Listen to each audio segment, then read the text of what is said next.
Okay, so once again, good day everyone. So our topic for today is about CIA Triad, which is very important. Ano?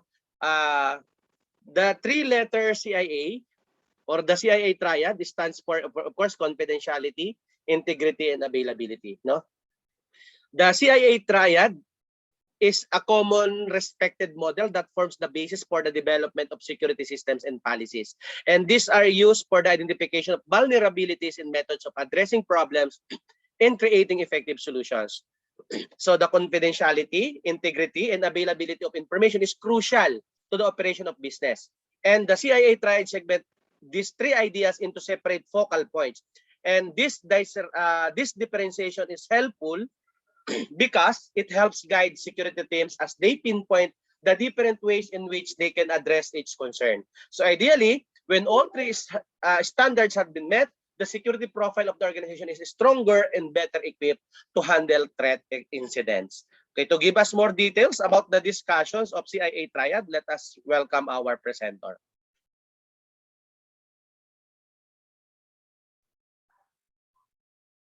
Good morning po. The CIA Triad is a widely used information security model that can guide an organization's efforts and policies aimed at keeping its data secure. The initial stands for the three principles also known as CIA Triad, as Sir mentioned it, confidentiality, integrity, and availability. Rinig po ba ako? Yes, go ahead. Yes. So for confidentiality, only authorized users and processes should be able to access or modify data. For integrity, data should be maintained in a correct state and nobody should be able to improperly modify it either accidentally or maliciously. For availability, authorized users should be able to access data whenever they need to do so. The CA Triad is a model designed to guide an organization's policy on information security. The elements of the triad are considered the three most crucial components of security, as Sir mentioned it. Together, these three principles form the cornerstone or the foundation of any organization's security infrastructure. In fact, they should function as goals and objectives for every security program. For the importance of CI Triad, Mr. Velarde will discuss it. Why the CIA triad is important. Next. It is it's instructive to think about the CIA triad is the way to make sense of the bewildering array of the security software, service, and techniques that are in the marketplace, rather than throwing money and consultants at the bug problem. Cybersecurity, we can ask and focus question as we plan to spend the money. Um, for for you to understand the CI triad, let's make an example. To understand how the CIA triad works in practice, let's consider the ATM bank, which can offer user access to bank balances and other information. An ATM bank has a tool that cover all three principles of triad. First, the confidentiality. By requiring two-factor authentication, both the physical card and the PIN code before allowing access to data. The confidentiality on the ATM card is you and the bank are the only person who can know the data of your password. Next is the ATM bank and the software enforce the integrity by ensuring that any transfer or withdrawals made via machine are reflecting in the accounting for the user bank account, which is the integrity. After we use the service of ATM, we always ask for the receipt.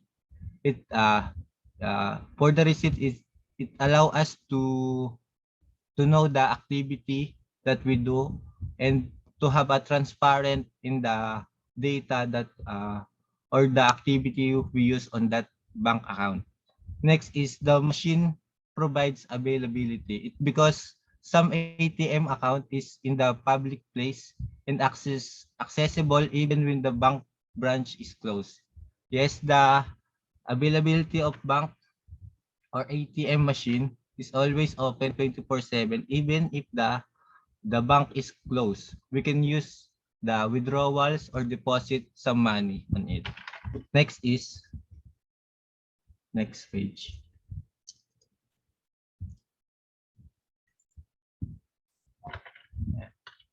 Does this tool okay na, doon muna.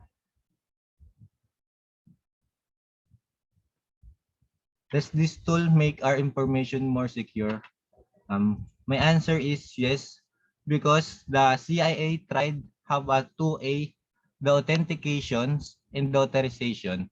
The authentication which encompass the process that allows the system to determine if the user is who they say are and include the password and the panoply and of techniques available for the establishing biometric security tokens and cryptographic keys and like that.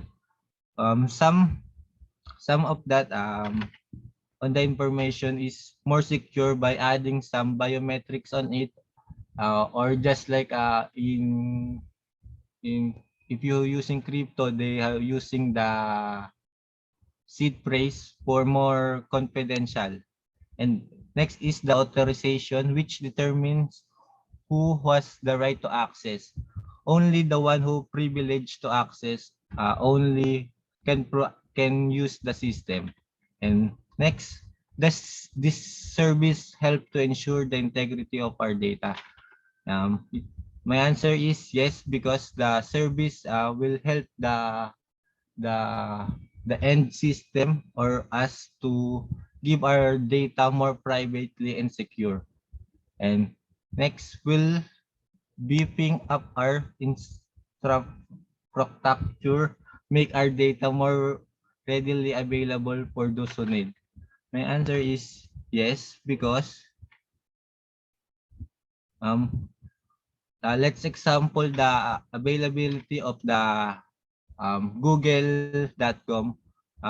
We can always request for the google.com anytime, and it always ability and can request data all the time, but always they have our rules or confidentiality to us. And next topic is what is physical security in those house work. Next page. The physical security is the protection of personnel, hardware, software, networks, and data from physical actions and events that could cause serious loss or damage to an enterprise, agency, or institution. This includes protection from fire, flood, natural disasters, burglary, theft, vandalism, and terrorism. While most of these are covered by insurance, physical security's prioritization of damage prevention avoids the time, money, and resources lost because of these events.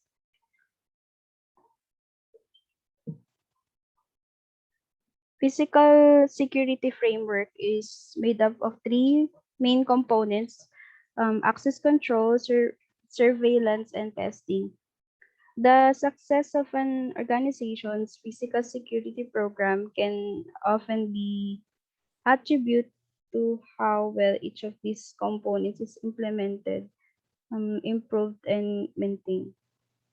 For the access control, the key to maximizing one's physical security measures is to limit and control what people have access to sites, facilities, and materials. Access control encompasses the measures taken to limit exposure of certain assets to authorized personnel only. Example of these corporate barriers often include ID badges, keypads, and security guards. However, these obstacles can vary greatly in terms of method, approach, and cost. The building is of, often the first line of defense for most physical security systems. Items such as fences, gates, walls, and doors all act as physical deterrents to criminal entry. For additional locks, barbed wire, visible security measures, and signs all reduce the number of casual attempts carried out by cyber criminals. For surveillance, this one is the most important physical security components for both prevention and post-incident recovery. Surveillance in this case refers to the technology, personnel, and resources that organizations use to monitor the activity of different real-world locations and facilities. These examples can include patrol guards, heat sensors, and notification systems. The most common type of surveillance, lahat may alam is yung closed circuit television or CCTV cameras that records the activity of combination of areas. The benefits of this of surveillance cameras is that they are as valuable in capturing criminal behavior as they are in preventing it. For the testing, Mr. Velarde will discuss it. Testing Testing is increasingly important, especially when it comes to the unity of an organization. Fire drills are necessary activity for schools and buildings because they help to coordinate large groups as well their method respond. Testing is important um because we never know when the attackers came to us. So by testing, we are prepared and ready for our protocol to be um, to be do on the certain way if the attacker will go or some calamity like earthquakes or fire drills. Next is next page. Yeah.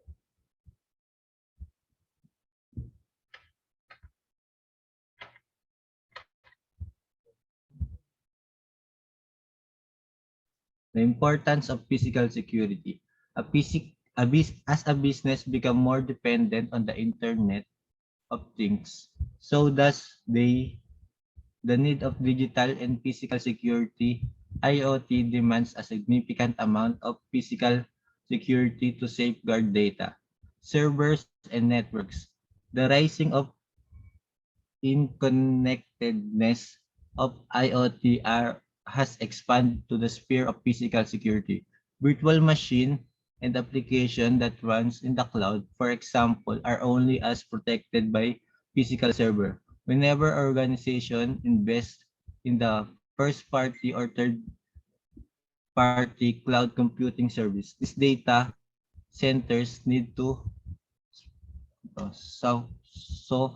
sufficiently protected using physical security measure to avoid severe data losses.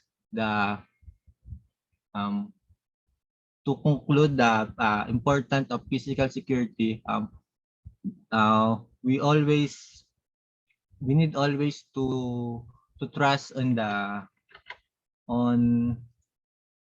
on the access control, surveillance, and testing. Mostly, we hire some our trusted friends or someone we close because this data or these belongings are so much important to us. So that's why we need some more security and more secure for us to be safe even we are not always present all the times. And For the references of our report, these are. Okay, so thank you very much for your presentation. Now, I just want to add some additional inputs, of course, no?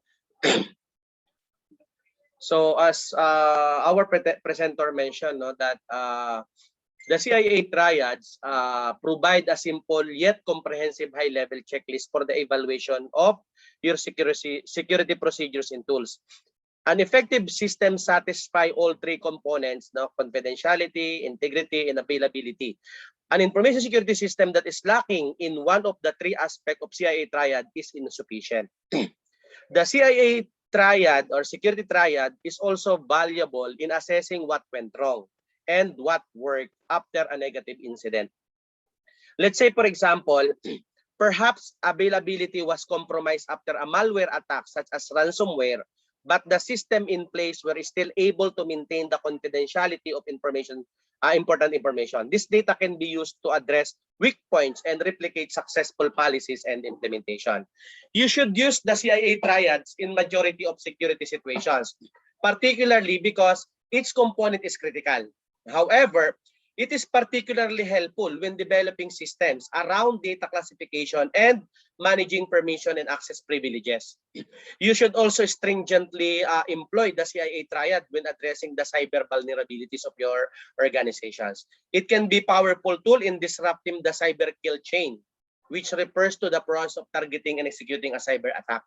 The CIA security triad can help you hone in on what attackers may be after and then implement policies and tools to adequately protect those assets. So in addition, the CIA triad can be used when training employees regarding cybersecurity. So you can use hypothetical scenarios or real-life case studies to help employees think in terms of maintenance of confidentiality, integrity, and availability of information and system.